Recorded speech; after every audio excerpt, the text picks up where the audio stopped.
I'll say, if you want, Joe, that we're gonna start Anarchy, Geography, Modernity, first two the prefaces, and the first 3 chapters. Go ahead, Joe. Wonderful. Okay. Well, honestly, I'm ready to hot potato this to somebody else to start. John, do you have any introductory words? Well, I reread these sections. I was curious because, you know, this book was done really in the 90s. Originally, it was Pavlos Stavropoulos, who used to work at the Institute for Social Ecology, started a publishing venture called Aegis Publications. And he asked me about doing this book, since I had started working on Reclus and done the little Voyage to New Orleans book. And so Camille Martin and I worked on the translation, and I did the writing of the analysis of Reclus' thought and account of his life to some degree. And it turned out that his project didn't work out. He actually had the book laid out with a really nice cover, and then it wasn't published. So then I went to Lexington. I wanted Rowman and Littlefield. I knew the philosophy editor at Rowman and Littlefield said they might be interested, which is a halfway decent publisher, but it was given to this subsidiary Lexington Books, which is not really a good way to publish a book. It was in expensive hardcover. They didn't care about the book. So it kind of languished for a while. And then PM Press got interested in it. And I love PM Press. They really cared about the book. They wanted to promote it.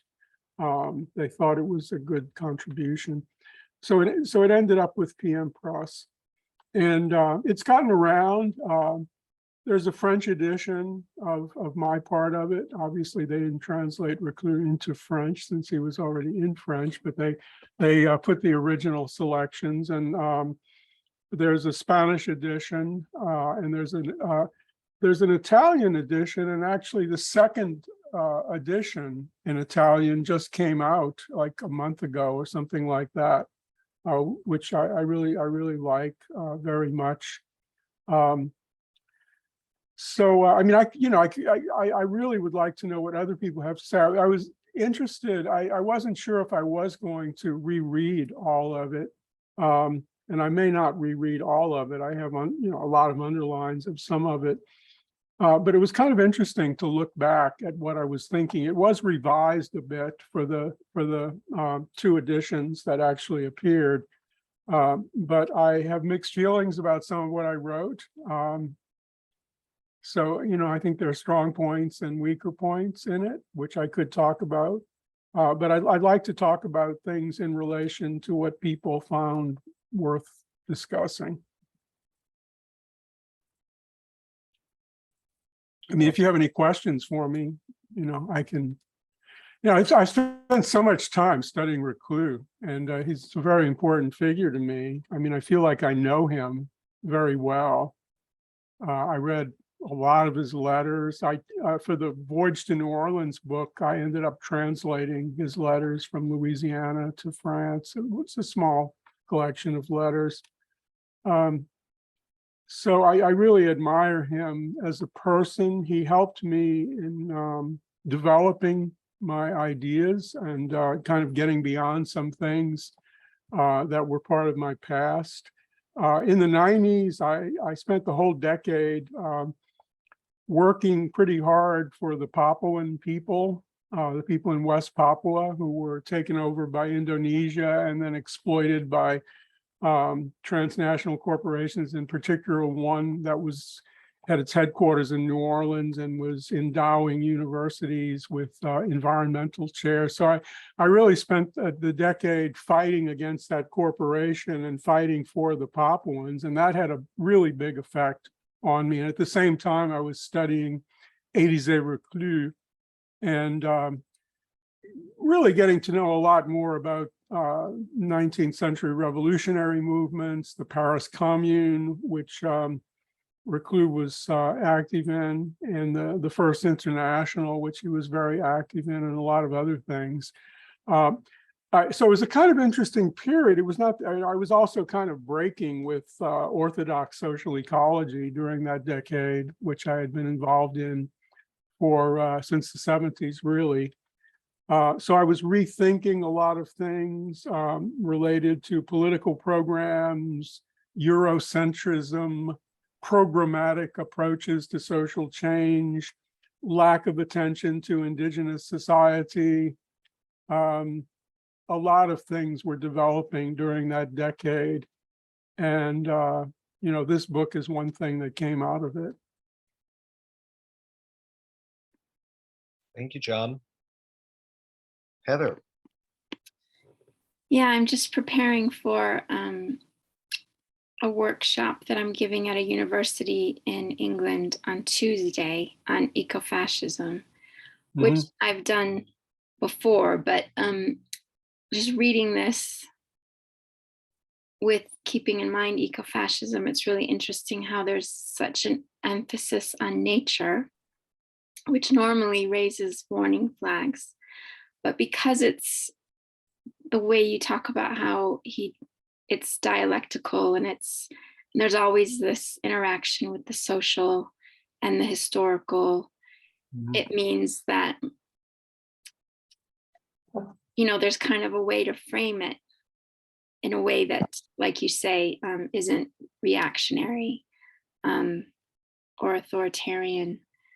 So I just wanted to say that because normally when I'd see someone emphasizing nature so much, you know, I'd be worried that they don't, like, they're putting so-called nature ahead of humans, and, you know, like willing to sacrifice humans and deciding who are the humans that get to live and that kind of thing. And so having a dialectical approach like this, where it seems like he, you know, looks at social domination and how that all interacts, is really important. I just wanted to comment on that. Yeah. I don't know what you think, John, after, you know, all these years. And now we see the rise of ecofascism again. Well, you know, it's been around for a long time in one form or another.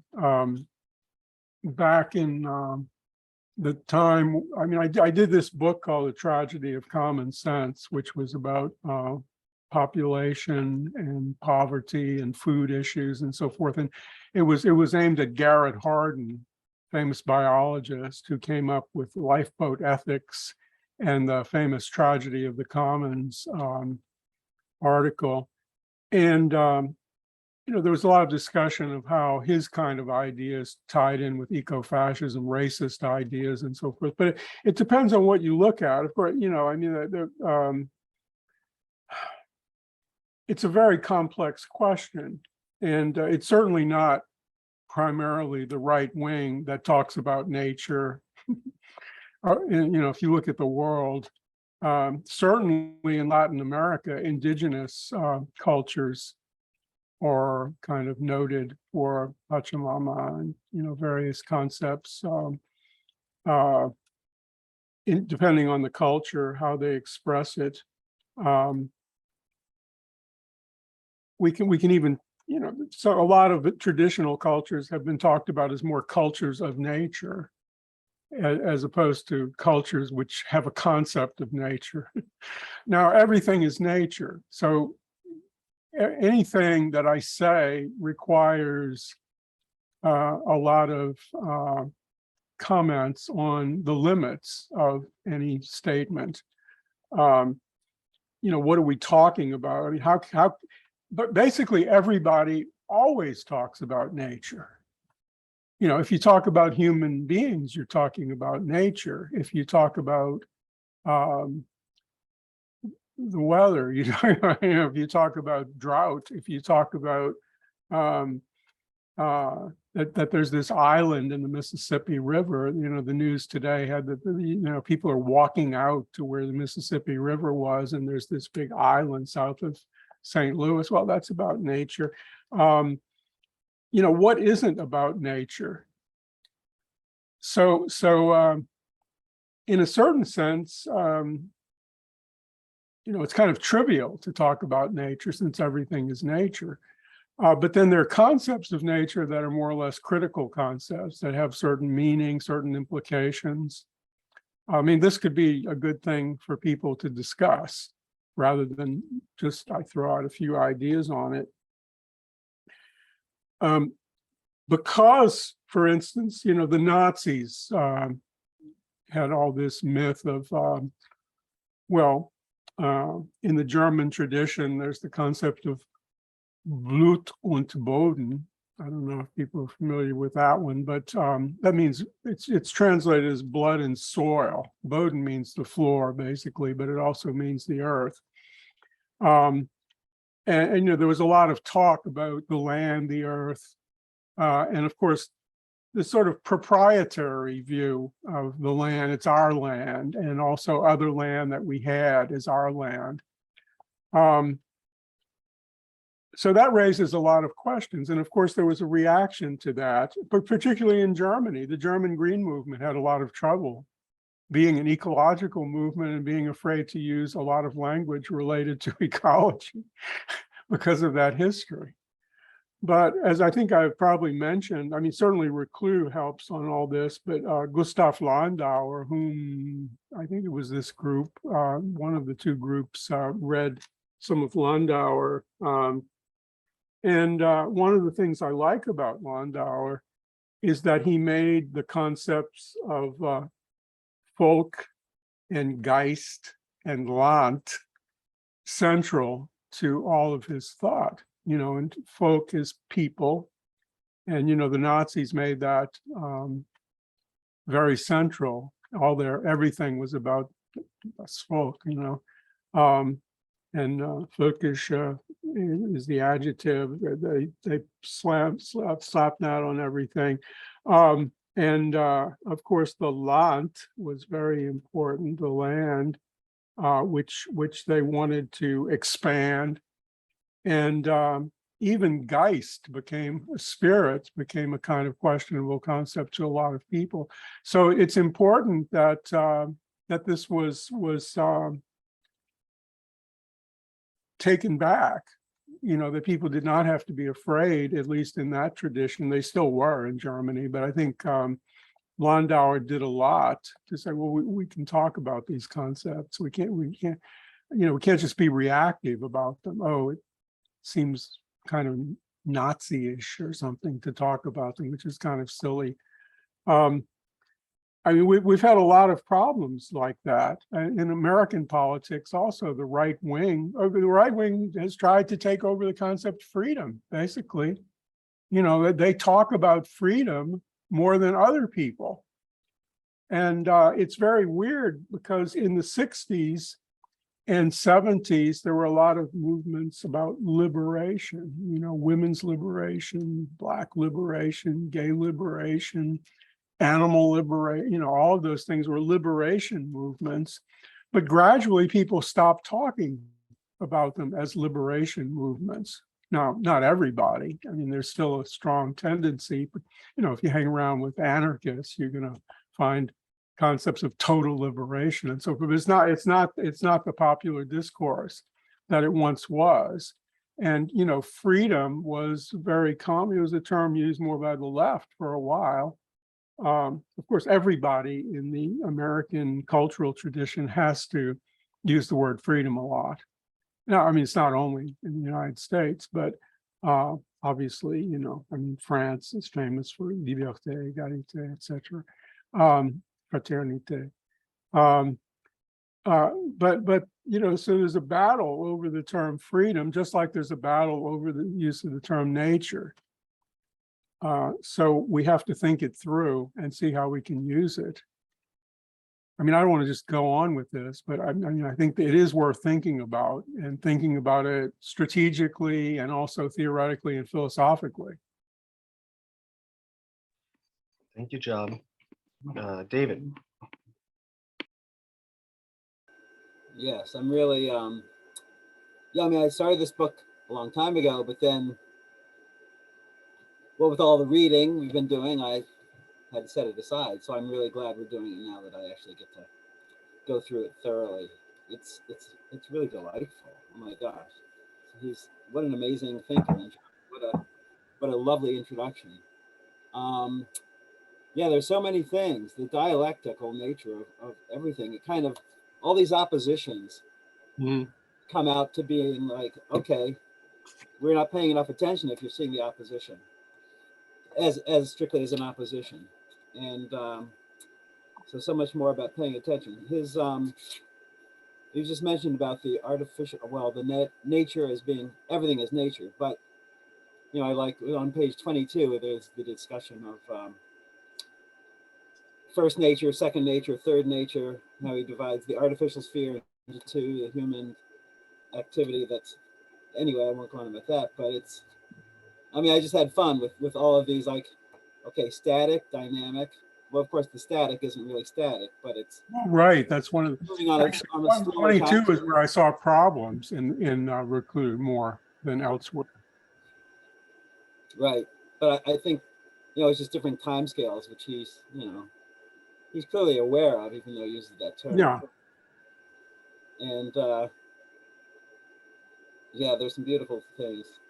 The ancient causes act in a second. Yeah, well, he prefigures permaculture, which I feel like that's such an important worldview change that's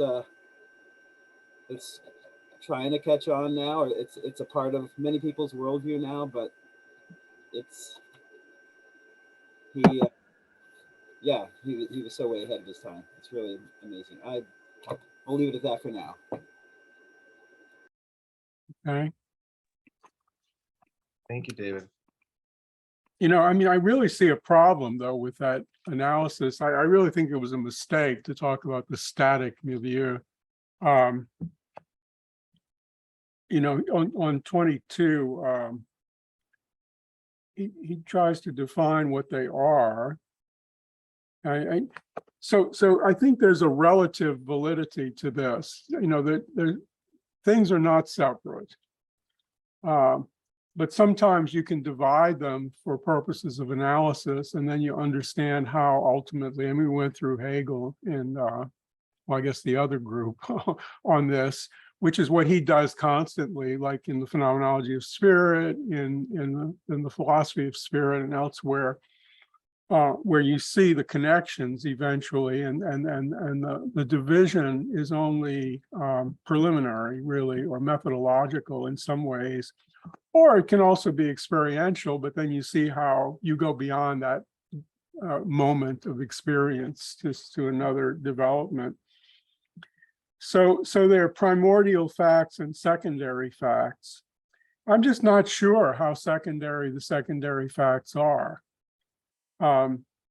So the soil, the climate, the type of labor and diet, relations of kinship and marriage, the mode of grouping together. These are the primordial facts that play a part in the history of each man as well as each animal.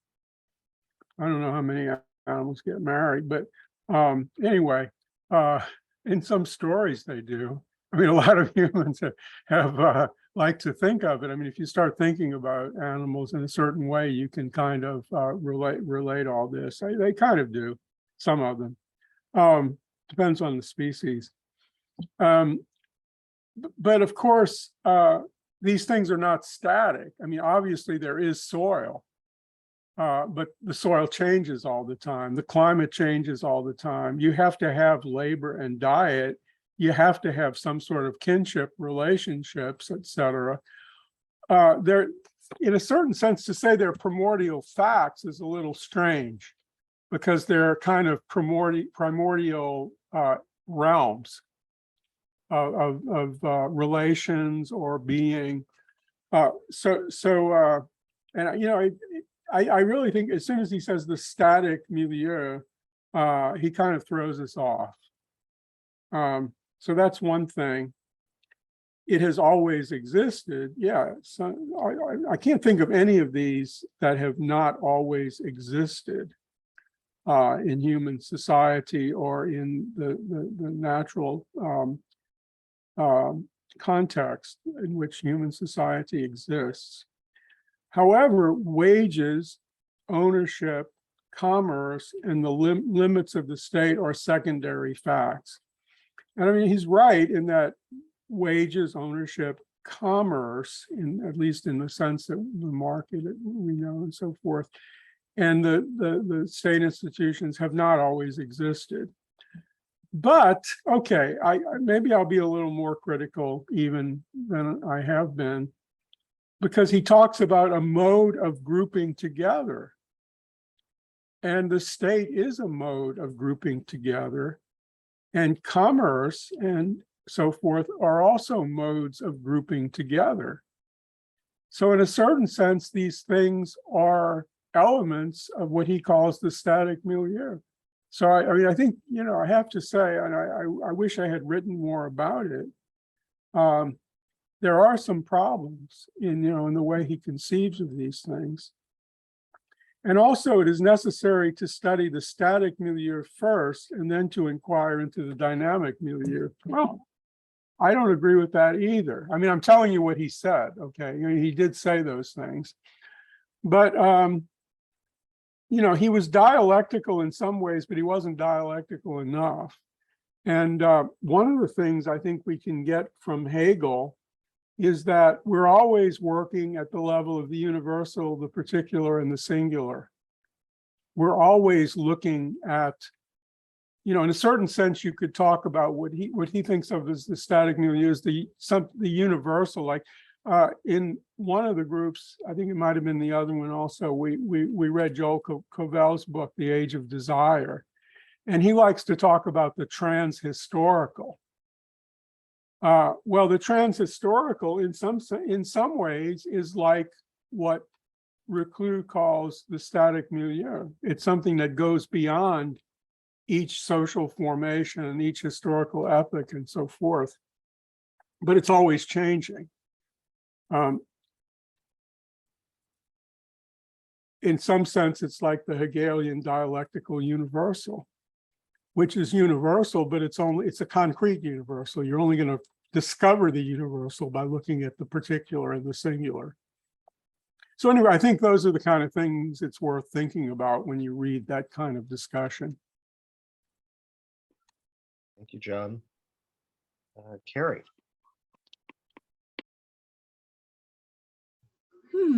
That's kind of, I was going to go back to that bit when I put my thing on Stack. So what I was thinking about what Heather had said and what you'd replied, John, and about the contested concepts, both about the meaning and sort of, right wing and left wing contesting concepts such as freedom and that kind of thing. Yeah.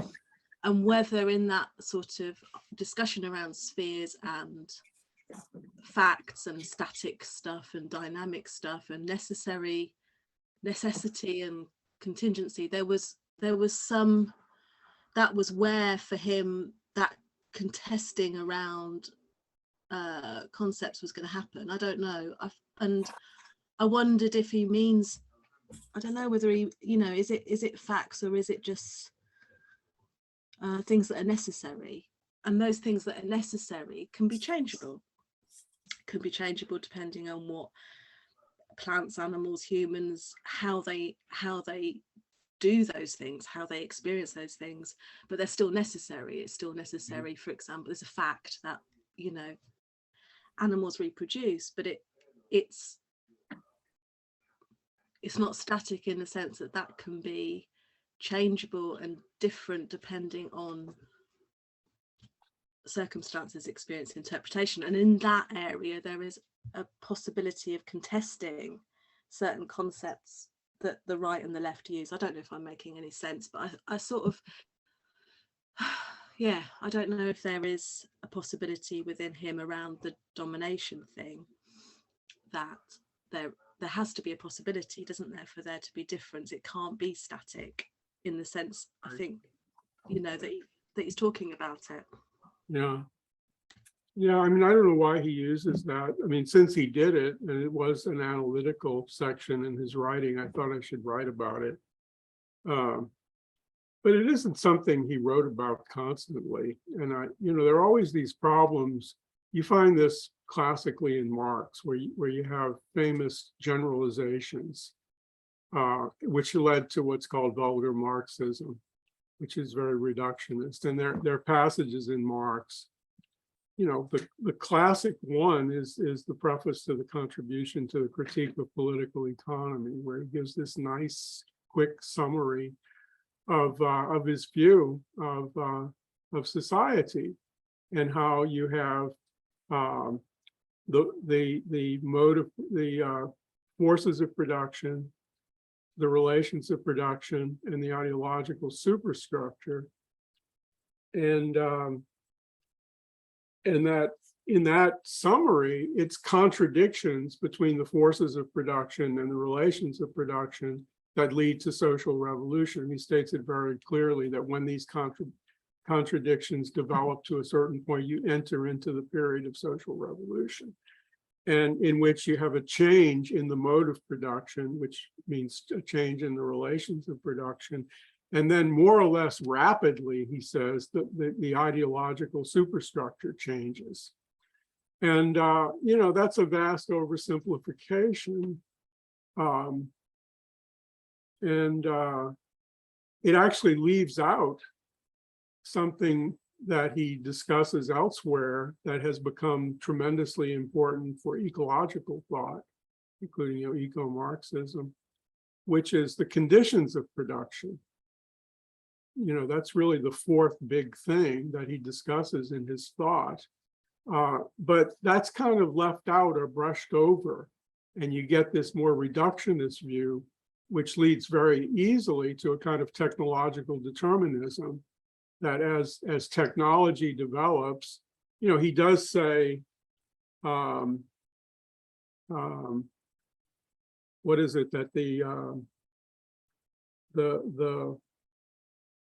basically water power gives you the medieval economy, while steam power gives you the modern economy. The water mill, something like that, the mill on the creek, or on the stream, gives you medieval society, but steam power and the mill becoming really the factory and so forth, that gives you industrial capitalism. Well, there's a certain amount of truth to that, but it's not a good explanation of all of world history, to say the least. But it also would be a bad thing to overlook how important those developments are, because there's always a problem of either lapsing into a reductionist materialism or an abstract idealism in explaining these things. And in the other group, we were reading the dialectical biologist, and they point out how scientists go in those two directions of a kind of reductionism or an idealism, almost a Platonistic view of science. So I think our position should be that we're going to pay attention to both, and we're going to understand what's relevant in any given situation. And some of us have been watching Daniel Bitten's What is Politics, his critique of Graeber and Wengrow. And, I think he has very good evidence about how if you overlook the material conditions, you get into a lot of trouble when you try to explain or refuse to explain what happens in history. Like the Davids seem to not want to talk, they reject the rise of inequality in history, and that there could be some explanation of where it came from.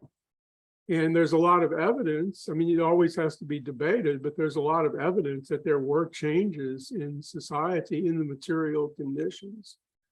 And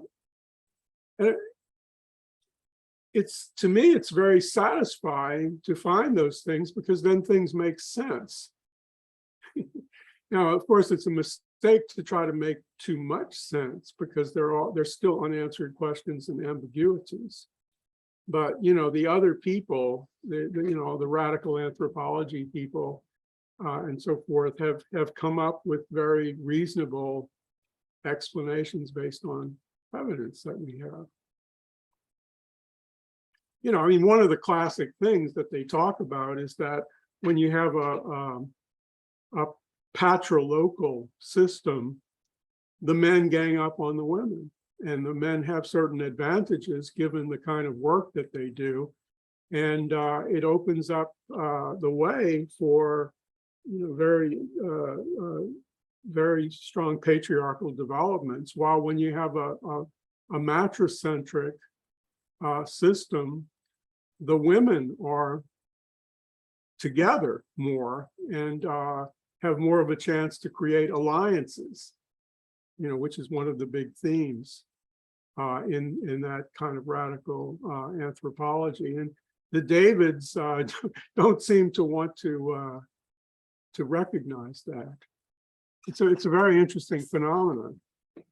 So what I'm saying is, I think that even though we don't want, I think, to take the position that we are just materialists, or certainly that we're just structuralists, I think I have to admit that in some of what I've written, particularly in the Impossible Community, there's a very strong kind of structuralist dimension with the spheres of social determination, which I think it's an attempt to try to make sense out of how things develop within a society and how they could possibly change. And another problem with the dawn of everything is the voluntaristic conclusions. I mean, it's a tremendously influential book, and I think it can really have some bad effects if people adopt this kind of you know, agnosticism about explaining history, and say, well, people just can choose whatever they want. Well, why do they want something? You know, what determines what they want? And there's a long history of critique of ideology as an attempt for us to understand why we want what we want, and maybe we cannot want what we want, and we can want in a different way.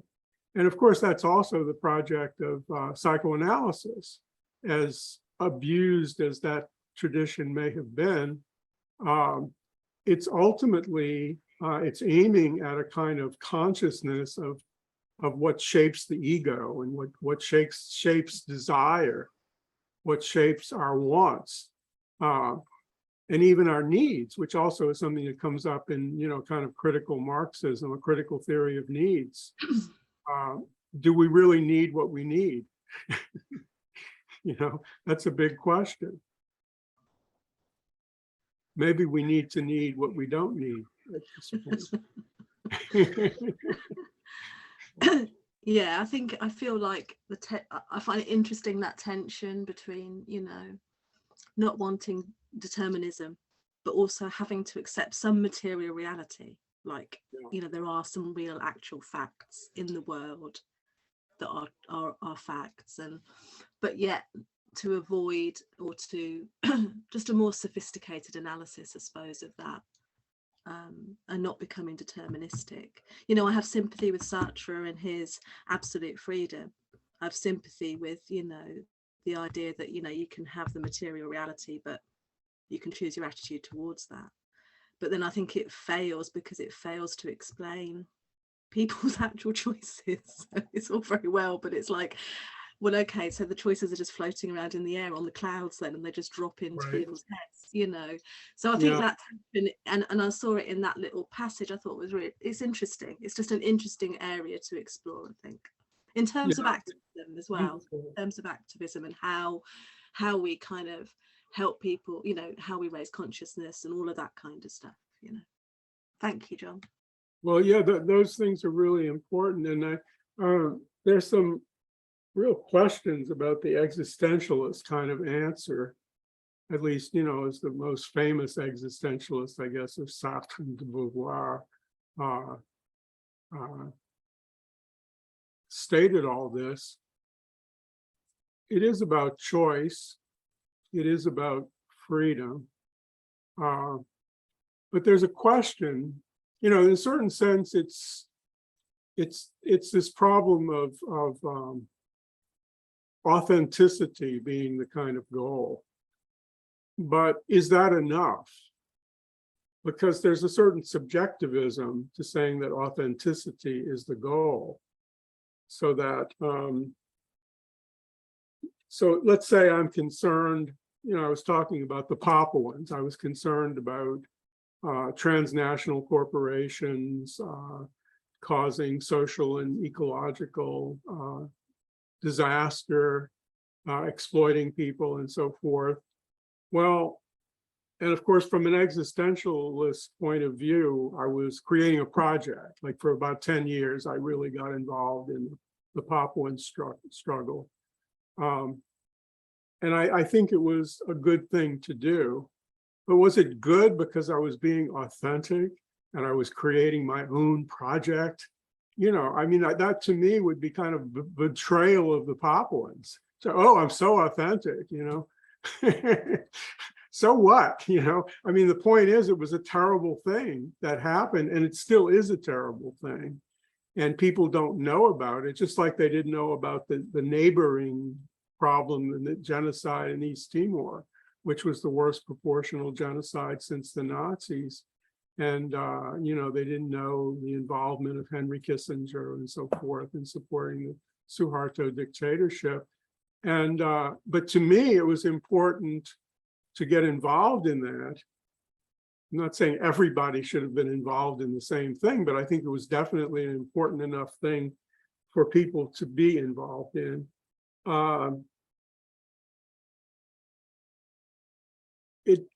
It wasn't so important because it was my project, and I was kind of forging a selfhood and all of that. In a way, I was unforging the selfhood because I was getting more interested in like what the Papuans thought and how they looked at nature and how they conceived of things. And in a certain sense, it was breaking down a lot of what I thought.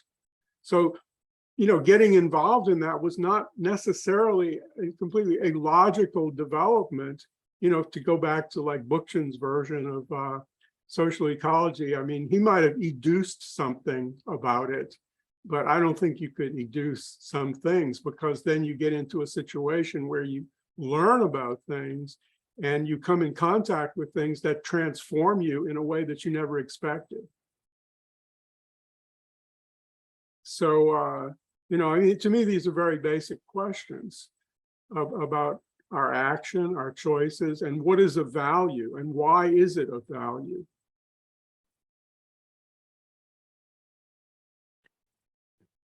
Thank you, John. Ben. Perfect segue questions into my reactions to the reading, I suppose. The first bit that really landed with me was from page 17, a bit of biography about Reclus' father. Yeah. There's a segment saying he's not an ordinary man who is content to live in accord with the world. He had the strange fantasy of wishing to live according to his conscience. And I really like that turn of phrase, and it resonated with me and got me thinking in terms of conscience and the relationship between the idea of like we're the awareness of the world, like some kind of psychedelic Grateful Dead type thing, and then the idea that there's like a moral weight or presence to that. And on page 43, there's a passage saying, as we come to know each realm more adequately, we achieve greater identification with our own species, identification with all the inhabitants of the planet, and finally, as the conscience of the earth, identification with the living, evolving planet itself. And I guess the thing that stuck out to me in the Page was that context on? I'm sorry. I just of wanted to. 43, just like right at the Yeah, it end must be a of the different third section. version. Oh, Yeah. sorry. Because we didn't get to that yet. Yeah, but yet I remember reading that, but I only went to page 30. I'm sorry. I just. Sorry. I'm not Okay. sure what version it is. It's at the Just end. at the end of the Page third. 34 in Oh, the sorry. original.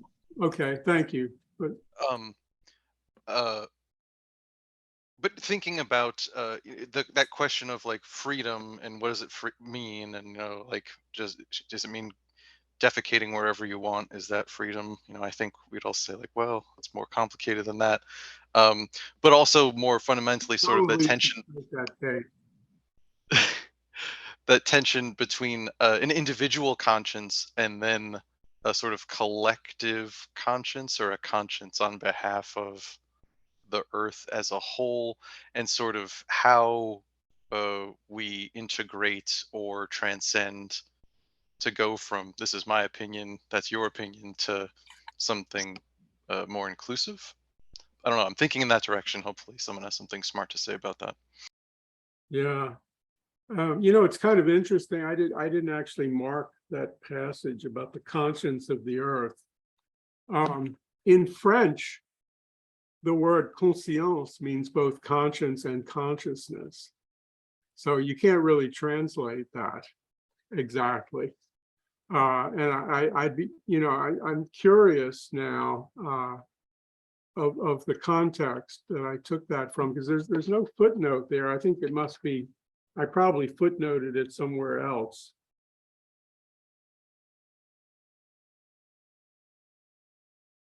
Anyway, that's one of, I was thinking about that as you read it. You know, in a certain sense,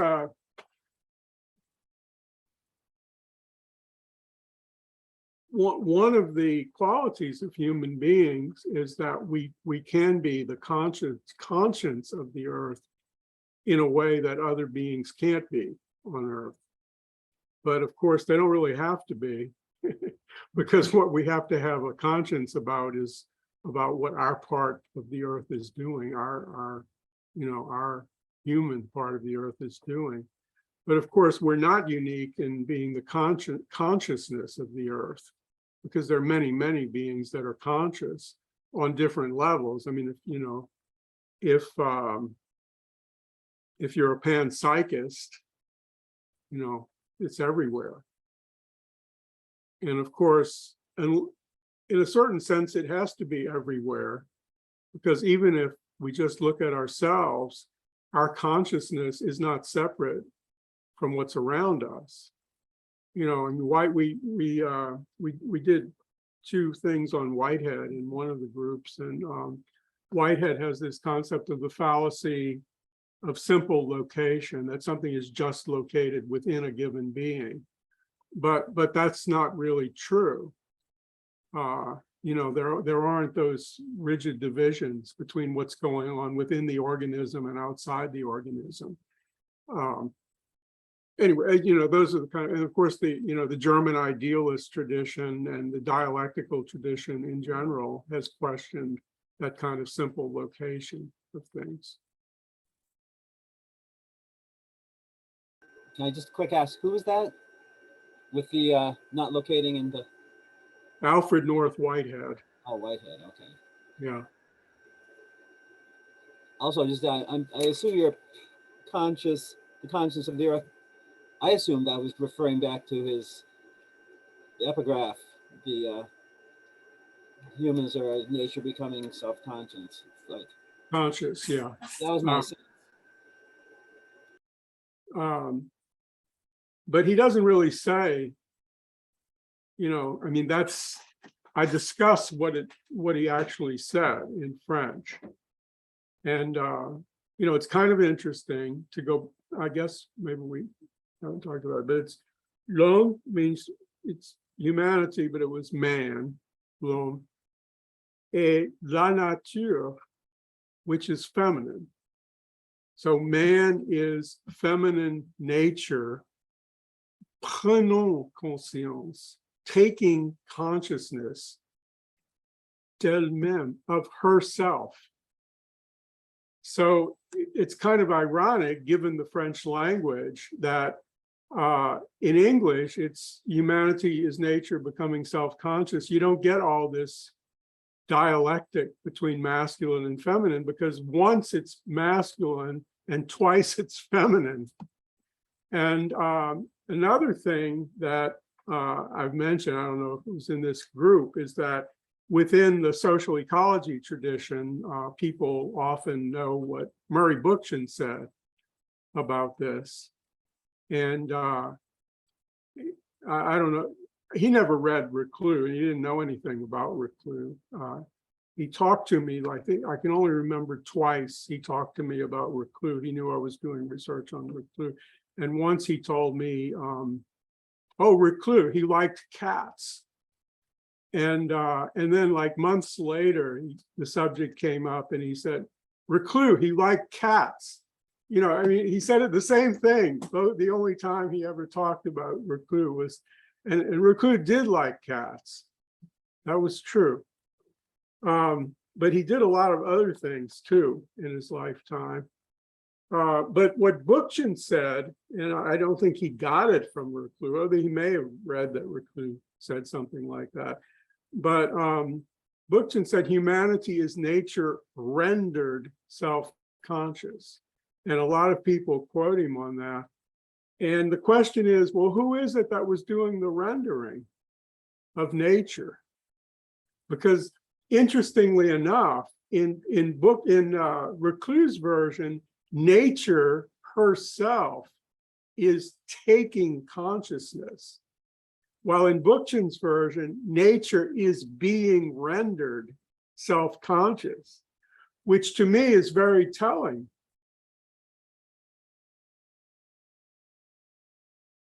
And nobody ever asked him, as far as I know, why he said that. I mean, nobody ever raised a question like at the Social Ecology Institute. He said it many times. Thank you, John. It's a very interesting quote, I think. And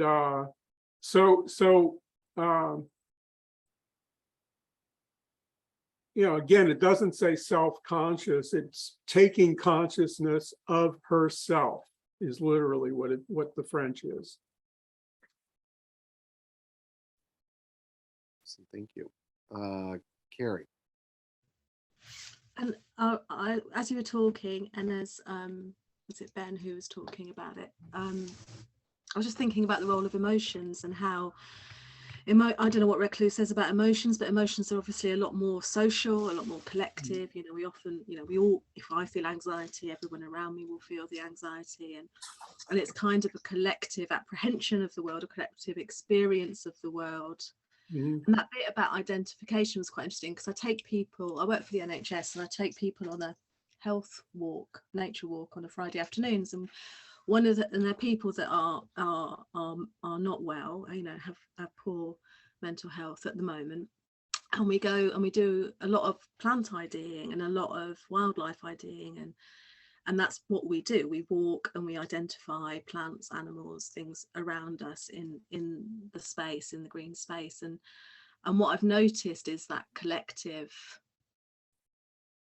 the growth of a sort of collective empathy, I suppose, for the natural world, but also it seems to occur from that kind of cognitive IDing of something towards something much more emotional, and a collective emotional response to the situation we're in. That's what it reminded me of. Yeah. Well, that's a very interesting issue. I mean, the last book I did with PM Press, I looked at the index, and I didn't do the index, and it was very sketchy. So I really don't think you can look at the index. And for instance, there's no, well, of course, if you have a PDF, you can search terms, and that's a better way to do it anyway. But I noticed that there's nothing in the index about feeling or emotion or empathy. Of course, mutual aid, which in French, it's not mutual aid, although that term could be used, l'aide mutuelle. It's l'entraide. It means the between aid.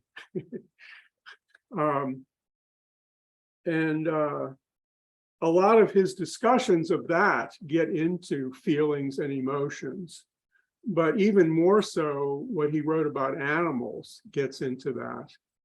And he really discusses a lot about the callousness of people in the dominant society, and how they lose their awareness of animals as feeling, experiencing beings, and what it does to us as a result of that. And then also other things about nature. He writes about his feelings of feeling this connection with nature and kind of feeling part of it in a way. He talks about swimming in a river, and I mean, another thing that Reclus was a naturist, a nudist in English. And he really believed in being out in so-called nature and, feeling the wind and the sun and so forth. It was very much about feeling. And when he writes about being in this river, I mean, it can easily get into silly kind of stuff about merging with nature in kind of an excessive way, but he doesn't write about it that way. He writes about it in, I think, a rather subtle, sensitive way. There's just so much of that in his writing. Also, I mean, among the things that impressed me about Reclus, I mean, this is somebody who was writing starting in the 1850s. And by the 1860s, he was writing a lot. He had a highly developed ecological philosophy. He was, and we say animal, I hate to say animal rights activist. He didn't use the language, the discourse of rights, but humane treatment of animals, even more than that. I mean, it was really about community, that a community which included the more than human. And, his feminist ideas were highly developed. And he defended women who were abused and who killed their husbands. Nobody wanted to defend them really, but he said, you have to look at the conditions that they were treated in ways that led to what happened. At one point, there's a quote, he says, all of the claims or demands, I guess we would say, of women are rights, which is kind of a wild statement. You might be able to find something that, might not have been perfect, but he was, that strong about it. I mean, that was his generalization. And this was very, very early, with the ecology, feminism, animal rights. Obviously, he was a major figure in the international labor movement, which was to be expected among the left at that time. I mean, there are probably other things I'm not even mentioning because he had such a wide perspective on the problems. And, things that became important a century later were already important to him. And sometimes more than a century later, that this was the mid 19th century, a lot of these things were developing. And by the mid 20th century, a lot of them had not developed, all that much. So I would say, if you look at all these different areas, you can see how he addressed the questions of feelings and emotions, empathy, sympathy, those kinds of questions.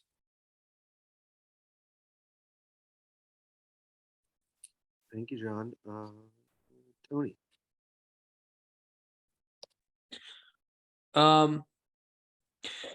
Yeah, so one thing I'm curious about, because what was mentioned at the beginning, this topic of ecofascism and, clearly, Reclus' project is being the antithesis of that. But, the critique of civilization that Reclus brings, which is, basically to say everything has been mismanaged. Mm-hmm. I think about, this came to my mind, like with Diogenes. Diogenes was also a critic of civilization, the way of man, as instead the way of nature. But then also, so I'd be curious, like, if Reclus ever mentioned him, but also the place of Diogenes in sort of the ecological thought or environmental thought, because he was also like a precursor to Stoicism. And Stoicism is like the mode of thinking for like Silicon Valley and Wall Street capitalists and stuff. I mean, well, at least there is a version of Stoicism that is very popular there. So yeah, I don't know. I have a feeling he probably, his major work, he has two major works. He has the New Universal Geography, which is, like 22,000 pages. And then he has L'Homme et la Terre, Man and the Earth, which is 6 volumes, 3,500 pages. And he wrote a lot of other things. So I can't say I remember that he I can't give you like a great Reclus quote on Diogenes. I wish I were the kind of person who could do such a thing, like remember like 20 years ago I read that. But I would be shocked if he didn't mention Diogenes. Diogenes was not a Stoic. Stoicism is ambiguous.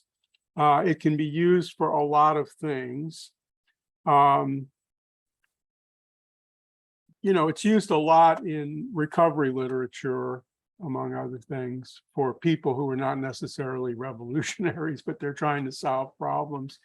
But Diogenes was a cynic, which was, kind of led to Stoicism. It was developed in some ways into Stoicism or influenced Stoicism.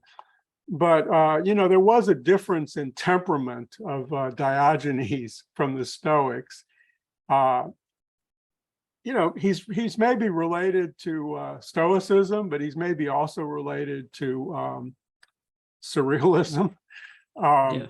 And he sometimes reminds me of Zhuangzi, who was, one of the two big names in Taoism. His sensibility, I think, was more like Zhuangzi than it was like the Stoics. Why are we talking about this? Well, I mean, like, since it's interesting. Since I was thinking about him as being one of those thinkers who, he taught someone who taught another person who then became like the thinker of Stoicism. Stoicism is like a major influence within Silicon Valley. Granted, it's its own version of it, but that's where ecofascism is really has a home, So, but I mean, I guess we'd have to do some research on whether the eco-fascist and Silicon Valley are closely overlap with the neo-Stoics. I'm not sure. I'm not really sure about that. Yeah, I'm stringing a lot of things together. Yeah, I mean, to me, it's a hypothesis more than something that's evident. But I just can't do much with it. But if you don't mind, I'd like to grab my copy of L'Homme et la Terre.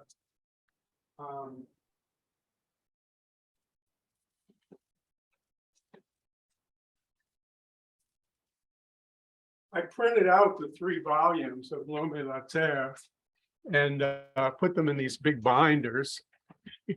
And you just made me curious about what he might have said at the beginning of volume 1, if it is volume 1, because he really goes, I mean, this is the incredible thing about Reclus, and I really, would encourage, if anybody's interested in my Campbell's soup just came up on the screen and blocked everybody.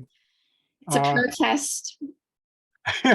That's right. It just came up again. I think something's happening. Somebody's taken over my computer. I don't understand this. What's happening? Wait. Oh, it's possible that this is touch. Wow, it's vibrating now. They're getting more extreme in their protests. Actually, it's not vibrating. I think what happened was like about 20 copies of it came up on the screen. I'm deleting might even be more than 20 copies. I'm deleting it over and over again. I think I'm just going to move it out of the way. Okay.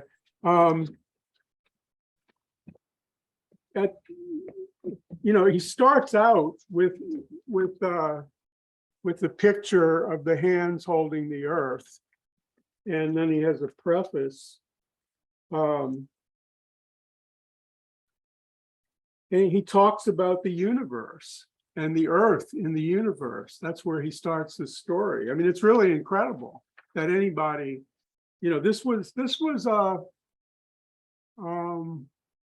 see, like about 120 years ago, he was writing this stuff, his final work.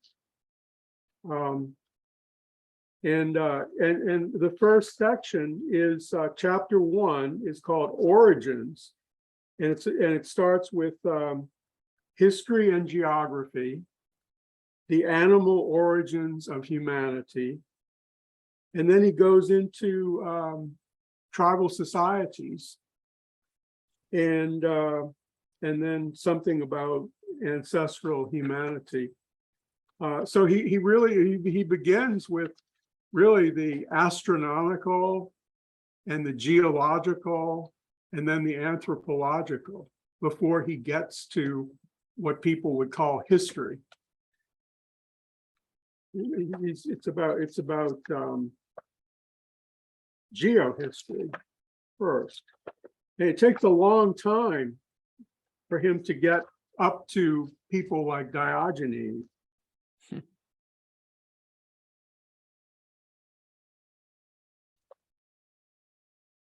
Although by page 143, he's gotten to mutual aid among the animals. And how it relates to imitation, which is another really interesting thing, like what we learn from other species,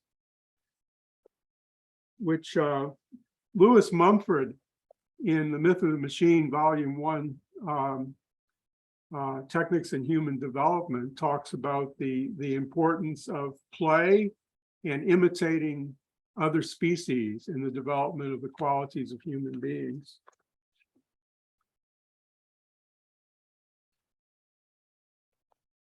I mean, we can change the subject. I'm just trying to see, it's.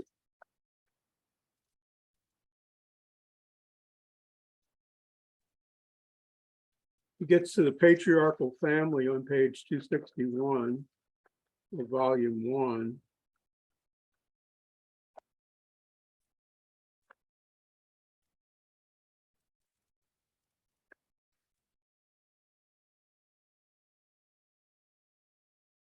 Don't hesitate to change the subject. But I'm just, I'm really curious. Actually, the first 2 volumes don't even get into Greece, as far as I can see. Monotheism comes up in volume 2. Libya, Ethiopia.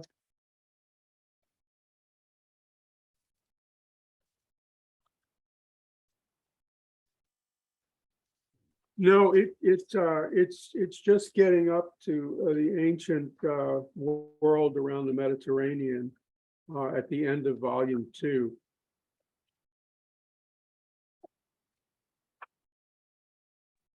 Gary put, humanity is nature rendered self-conscious is a horrible quote. I don't like it either. Oh, okay. I think the word rendered contrasts nicely with what Reclus has to say about animal treatment. I know. I mean, it kind of does evoke other things. Yeah, exactly. I'm listening. I hope you don't mind the informal nature of this, that Tony says something and then I get obsessed by wondering about it. No, I like a good goose chase, and I like Great. when you go through the library. You need one of those ladders, though. Yeah, Rolling ladders. I really should have a ladder. Oh, I mean, I have a ladder, but it's not the kind of ladder you're talking about. I have Yeah. 2 ladders in this room. Can you see this? Yeah. Okay. All right. Yeah. Yeah. Yeah. Ladders, which get me up to the top, but they don't do a really good job of it.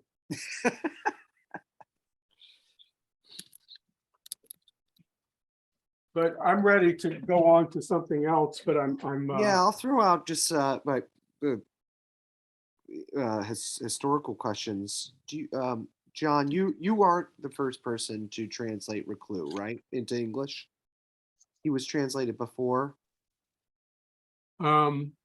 well, the new Universal Geography was translated very early because it was such a major work in geography. But Okay. nobody had translated L'Homme et la Terre before. I don't think any good excerpts even had ever been translated. So, you know, the book has the culture and property chapter, the modern state, and the progress chapter, which was the end of the work. So it was, I think it was the first time that that, you know, that much had been translated. And then also his major political work, which wasn't a major work on the level of other things he did, but he has this book called Evolution, Revolution, and the Anarchic Ideal. And that had never been translated. I think we translated like maybe 40% of it's a short book, about 40% of it or something is in this book.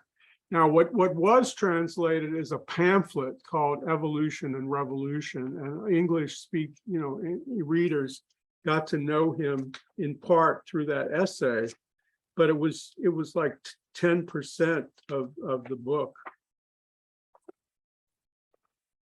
Interesting. Very interesting.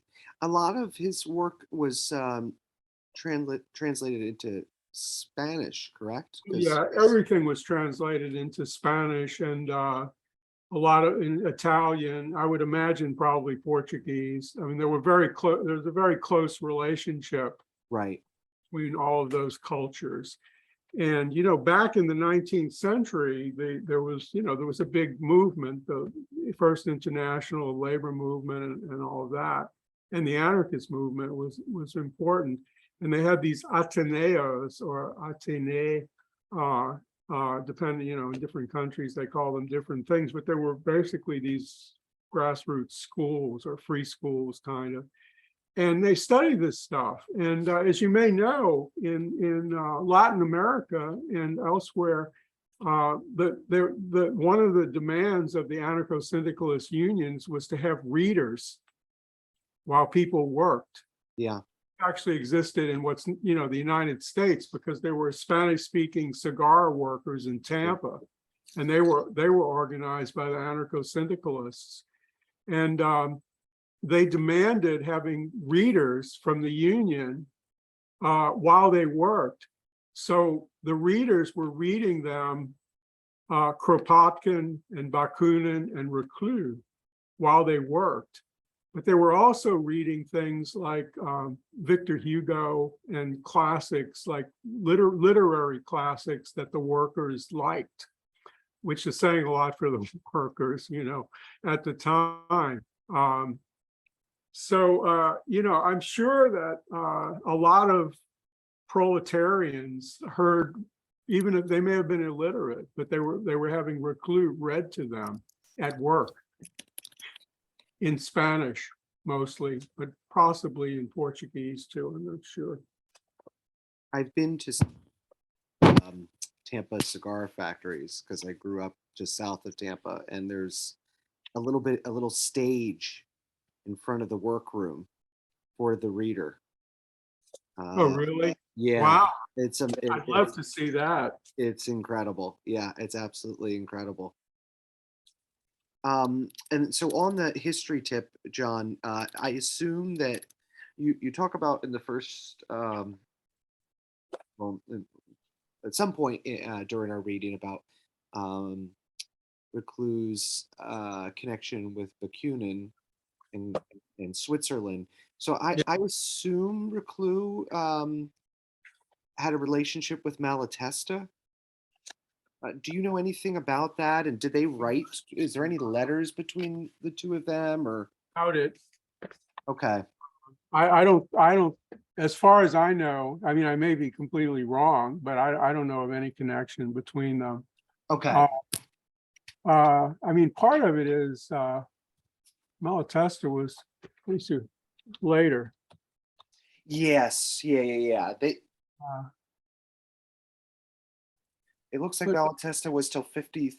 Well, let's see. Well, he So- was younger anyway. He was younger, yes. He was like 20 years younger than Reclus, which doesn't mean that, but I mean, what, like at the time of the Paris Commune, for instance, like Malatesta was 18 years old while Reclus was a major figure, you know. So it's possible that later there was some connection, but I don't know anything about it.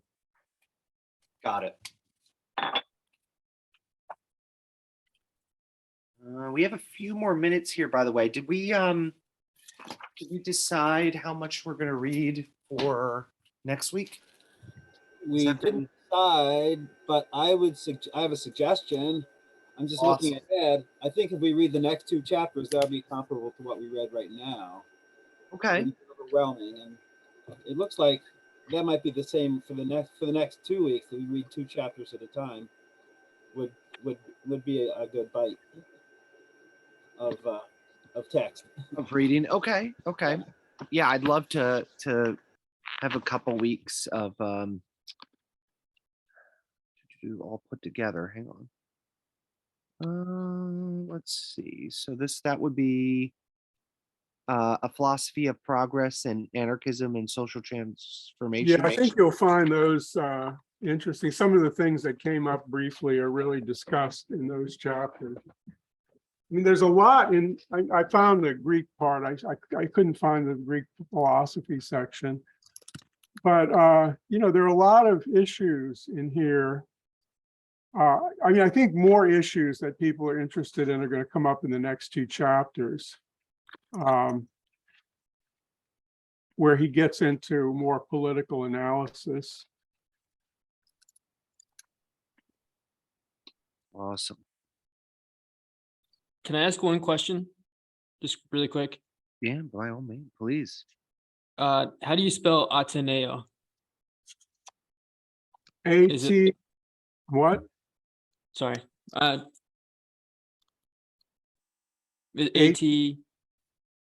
Ateneo, I believe. And then in Catalan, it's Ateneu or something like that, as IU, I think. And in French, it's Athénée, which has an H and 2 E's on the end with an accent on one of them.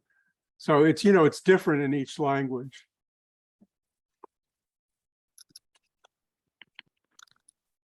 I'm going to stop the recording now.